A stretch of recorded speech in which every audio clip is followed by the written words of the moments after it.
Price Lord. നമ്മളെല്ലാവരും new year ആകുമ്പം കുറേ ന്യൂ റെസൊല്യൂഷൻസ് ഒക്കെ എടുക്കും. ഒരു ഫെബ്രുവരി മാർച്ചൊക്കെ ആകുമ്പം അത്രയും പോലും പോകണ്ട, അതിനു മുമ്പേ നമുക്കതൊന്നും ഫോളോ ചെയ്യാൻ പറ്റിയില്ല എന്നോർത്ത് ഡിസംബറിൽ വീണ്ടും കുറേ കാര്യങ്ങളൊക്കെ പ്ലാൻ ചെയ്യും. ചില ആളുകളൊക്കെ കുറേ കാര്യങ്ങൾ സക്സസ് ആകാറുണ്ട്, ചില ആളുകൾക്കത് പറ്റില്ല. ഒരുപാട് കാര്യങ്ങളൊക്കെ നമ്മൾ ലൈഫിൽ ഇമ്പ്രൂവ് ചെയ്യണം എന്നൊക്കെ ആഗ്രഹിക്കുന്നതാണല്ലോ ഒരു ന്യൂ ഇയറിൽ. അപ്പം എന്നോട് കുറേ പേര് ചോദിക്കാറുണ്ട് ന്യൂ ഇയർ റെസൊല്യൂഷൻസ് എന്തൊക്കെയാണ്. ഞാൻ ന്യൂ ഇയർ റെസൊല്യൂഷൻസ് എഴുതാറുണ്ട്.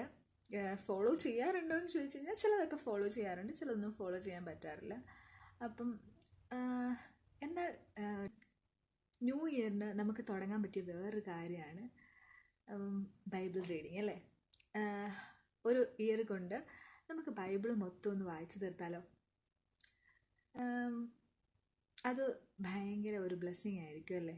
അത് ചെയ്യണമല്ലോ എന്നാലോചിച്ച് ചെയ്യുമ്പോഴാണ് നമുക്ക് എല്ലാ കാര്യങ്ങളും ടഫായിട്ട് തോന്നുന്നത്. പക്ഷെ നമ്മളൊരു കാര്യം ഇഷ്ടപ്പെട്ട് ചെയ്യുകയാണെങ്കിൽ നമുക്കത് കണ്ടിന്യൂസ് ആയിട്ട് ചെയ്യാൻ പറ്റും. നമുക്ക് 2025 നമുക്ക് ഈ ബൈബിൾ മൊത്തം ഒന്ന് വായിച്ചു തീർത്താലോ. എപ്പോഴും നമ്മളെല്ലാവരും ബൈബിൾ റീഡ് ചെയ്യുന്നത് ഒന്നെങ്കിൽ ഫസ്റ്റ് തൊട്ട് വായിച്ചു തുടങ്ങും. ചിലർ ന്യൂ ടെസ്റ്റ്മെൻറ്റിൽ തുടങ്ങുന്നവരുണ്ട്, ചിലർ ഓൾഡ് ടെസ്റ്റ്മെൻറ്റിൽ ഓർഡർ അനുസരിച്ച് തുടങ്ങും, ചിലവർ പാരലായിട്ട് ന്യൂ ആൻഡ് ഓൾഡ് ഒരുമിച്ച് കൊണ്ടുപോകുന്നവരുണ്ട്. പല രീതിക്ക് നമ്മൾ ബൈബിൾ വായിച്ച് തീർക്കുന്നവർ കണ്ടിട്ടുണ്ടല്ലേ. ചില ആളുകൾ just every day Bible open ചെയ്തിട്ട് ആ ഭാഗം മാത്രം വായിച്ച് ഡ്യൂട്ടിക്ക് ഇറങ്ങി പോകുന്നവർ, അല്ലെങ്കിൽ പല കാര്യങ്ങൾക്കും അങ്ങനെ പോകുന്നവരുണ്ട്. സങ്കീർത്തനങ്ങൾ മാത്രം വായിക്കുന്നവരുണ്ട്.